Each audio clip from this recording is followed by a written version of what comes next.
తెలంగాణలో కవిత వ్యాఖ్యలు రాజకీయంగా ప్రకంపనలు సృష్టిస్తున్నాయి. బీఆర్ఎస్ నుంచి సస్పెండ్ చేయడంతో పార్టీకి ఎమ్మెల్సీ పదవికి రాజీనామా చేశారు. అంతేకాదు సీఎం రేవంత్ రెడ్డి, హరీష్ రావు, సంతోష్ రావుపై తీవ్ర ఆరోపణలు చేశారు. కవిత వ్యాఖ్యలపై అటు సీఎం రేవంత్ రెడ్డి సైతం స్పందించారు. మరోవైపు కల్వకుంట్ల కవిత రాజకీయ అడుగులపై కూడా జోరుగా చర్చ మొదలైంది. ఏదైనా పార్టీలో చేరుతారా, లేక కొత్తగా పార్టీ స్థాపిస్తారా, లేదంటే మౌనంగా ఉంటారా?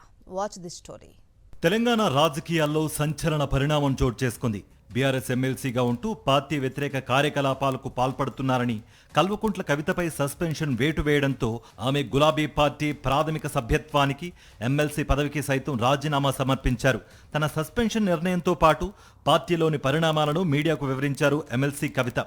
పార్టీ నుంచి వచ్చిన ఎమ్మెల్సీకి స్పీకర్ ఫార్మాట్లో చైర్మన్ గారికి నేను పంపుతా ఉన్నాను రాజీనామా పత్రాన్ని. అట్లానే బీఆర్ఎస్ పార్టీ ప్రాథమిక సభ్యత్వానికి కూడా గౌరవ పెద్దలు కేసీఆర్ గారికి రాజీనామాను పంపుతా ఉన్నాను. పదవుల మీద నాకు ఎప్పుడు ఆశ లేదు. మేము ఉద్యమంలోకి వచ్చింది ఎందుకంటే మా నాన్న ఒక్కరు ఇంత ఒంటరి పోరాటం చేస్తున్నారు, ఎంత వీలైతే అంత ఆయనకు మద్దతు ఇవ్వాలని వచ్చినాం. హరీష్ రావు, సంతోష్ రావుపై తీవ్ర స్థాయిలో ఆరోపణలు చేశారు ఎమ్మెల్సీ కవిత. మేకవన్నె పులులంటూ తీవ్ర పదజాలంతో విమర్శలు గుప్పించారు. హరీష్ రావు, రేవంత్ రెడ్డి కాళ్లు పట్టుకుని సరెండర్ అయ్యారంటూ మండిపడ్డారు. హరీష్ రావు, సంతోష్ రావు ముఠాలు గట్టి ప్రభుత్వంతో కుమ్మక్కయ్యారని ఆగ్రహం వ్యక్తం చేశారు. పార్టీకి హరీష్ రావు, సంతోష్ రావుతో నష్టం అని చెబుతూ ఇద్దరితో జాగ్రత్తగా ఉండాలని కేసీఆర్, కేటీఆర్లకు సలహా ఇచ్చారు కవిత. ఎప్పుడైతే హరీష్ రావు గారు, రేవంత్ రెడ్డి గారు ఒకే ఫ్లైట్లో హైదరాబాద్ నుండి ఢిల్లీకో, ఢిల్లీ నుండి హైదరాబాద్లో ఒకే ఫ్లైట్లో వాళ్ళిద్దరు ప్రయాణం చేసి వచ్చినప్పుడు హరీష్ రావు గారు, రేవంత్ రెడ్డి గారు కాళ్ళు పట్టుకొని సరెండర్ అయినాక ఈ కుట్రలు స్టార్ట్ అయినాయి. నా మీద ఈ స్టోరీలు స్టార్ట్ అయినాయి. మా కుటుంబాన్ని విడగొట్టాలనేటటువంటి కుట్ర స్టార్ట్ అయింది. నేను ఛాలెంజ్ చేస్తా ఉన్నా, రేవంత్ రెడ్డి గారు మీరు చెప్పండి, ఆ ప్రయాణం జరిగిందా జరగలేదా? హరీష్ రావు గారు మీరు చెప్పండి, ఒకే ఫ్లైట్లో మీరు రేవంత్ రెడ్డి గారితో కలిసి వచ్చిండ్రా రాలేదా? ఆ తర్వాత నుండే నా మీద ఈ కుట్రలు జరుగుతున్నాయా లేదా? మరోవైపు మాజీ మంత్రి హరీష్ రావు, సంతోష్ రావు వెనుక సీఎం రేవంత్ రెడ్డి ఉన్నారంటూ మాజీ ఎమ్మెల్సీ కవిత చేసిన వ్యాఖ్యలపై సీఎం రేవంత్ స్పందించారు. బీఆర్ఎస్ ను ప్రజలే బొందబెట్టారన్నారు సీఎం రేవంత్. చచ్చిన పామును మళ్లీ చంపాల్సిన అవసరం లేదన్నారు.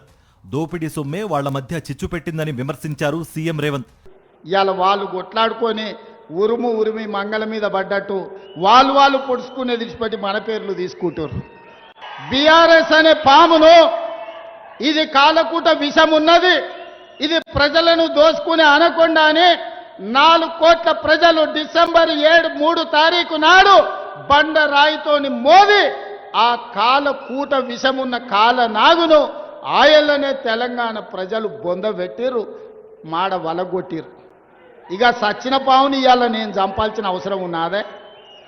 బ్రహ్మంగారికి సిద్ధయ్య ఎలాగో కేసీఆర్కు హరీష్ రావు ఆ రకంగా వ్యవహరించారని మాజీ మంత్రి నిరంజన్ రెడ్డి తెలిపారు. బీఆర్ఎస్ 25 ఏళ్ల ప్రస్థానంలో హరీష్ పాత్ర మరువలేనిదన్నారు.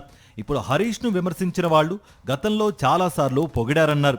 ఎవరి లబ్ధి కోసమో కొందరు హరీష్ను టార్గెట్ చేశారని మండిపడ్డారు. జలదృశ్యంలో మొట్టమొదటి కార్యాలయ స్థాపన జరిగి అక్కడ జెండా దిమ్మె ఒకటి కట్టి అక్కడ కేసీఆర్ గారు జెండా ఎగరేసినారు. ఆ దిమ్మె కట్టించింది, పిల్లలు పెట్టి కట్టించింది ఆయనే. ఇక అక్కడి నుంచి మొదలు పెడితే 25 ఏళ్ల ప్రస్థానం ఇవాళకి.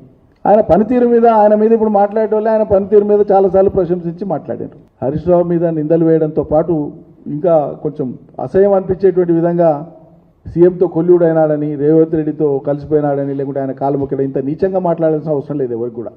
మరోవైపు బీఆర్ఎస్ కు కవిత రాజీనామా చేయడంతో ఇప్పుడు ఆమె భవిష్యత్తు కార్యాచరణ ఏంటి అనే చర్చ కూడా జోరుగా సాగుతోంది.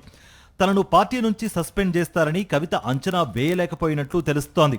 తన నుంచి క్లారిటీ తీసుకోకుండా నేరుగా సస్పెండ్ చేయడంతో ఇప్పటికిప్పుడు భవిష్యత్తుపై నిర్ణయం తీసుకోలేకపోతున్నారు.